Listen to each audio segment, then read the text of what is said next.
Hi, thanks for visiting onephysiotherapy.com. My name is Leslie, and today on this short video we're going to be talking about the foot and the ankle and how incredibly strong they are and some common injuries involving these two structures. Now let's start with the foot. The foot is an incredibly strong structure that has flexibility and malleability in several directions. And you can see from the general shape of the foot that there is an arch. This arch acts as a shock absorber so that any time weight is put through the foot, it absorbs the shock, much the same way as a suspension does in a car. A closer look at the bones will show you 7 tarsal bones that provide stability. The most significant is the talus, which we will talk about later. Then, the next set of foot bones are the 5 long metatarsal bones which you may hear about in the football world. And lastly, there are the phalanges which make up your toes. From excessive running and jumping, perhaps combined with poor footwear, pain and acute inflammation can develop at the heel of the foot where the plantar fascia starts from. This is one of the most frequent injuries in the foot called plantar fasciitis, commonly affecting those who have flat feet. As you put weight through your foot, you will notice that the arch collapses and the plantar fascia is being stretched, and of course you will experience pain. Now this pain is especially worse in the morning, and as you walk and warm up, the pain will actually lessen, but only temporarily. Treatment is quite straightforward. From simple stretches like this that you can do at home to help, to deep tissue therapy, to ultrasound therapy, sports taping, and lastly, the right footwear or even insoles like this that can help support the arch and at the same time the plantar fascia. Now, let's talk about your ankle. First of all, there is an important bone called the talus. The talus is like a ball or a dome that sits there, and then it is actually surrounded by a socket.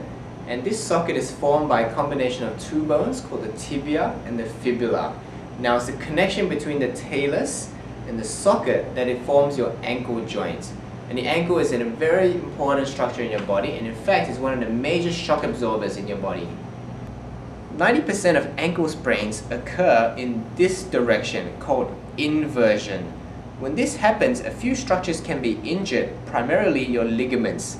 Now think of these ligaments as rope, in that they do not stretch, and what they do is that they help prevent the joint move past a certain range. There are 3 ligaments on the outside of your ankle that can get injured when you sprain your ankle. Depending on the severity of the sprain, you can simply overstretch the ligaments or tear some of the fibers, or in more severe cases, completely rupture them. The amount of swelling is often a good indicator of how severe the sprain is and how long it will take to recover. Unfortunately, once you sprain your ankle, it becomes more unstable and it's easier to do it again. These individuals can sometimes sprain their ankle just walking on some uneven surface, and it gets to the stage where there is no more swelling because all the ligaments are already torn and there's nothing left to tear.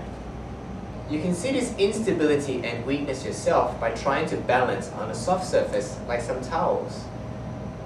It will be harder to maintain your balance on your injured ankle, and in fact this is a great exercise for you to do at home. In some cases, you can also severely bruise the talus bone or even fracture either the talus or the socket in which the ankle sits in. The management of these injuries may require an operation or at least your foot to be in a cast for a few weeks. To treat ankle sprains, the most important thing is to get an accurate diagnosis and early intervention. The faster that you get rid of the swelling, the stronger and faster your ankle will heal. And like plantar fasciitis, there are several things that you can do that will make a big difference, like sports taping, ultrasound, some manual therapy, and even some electrical stimulation devices that we have here. And of course, please visit your physiotherapist as soon as you have an ankle sprain because it will make a difference. And thank you for visiting onephysiotherapy.com. Goodbye.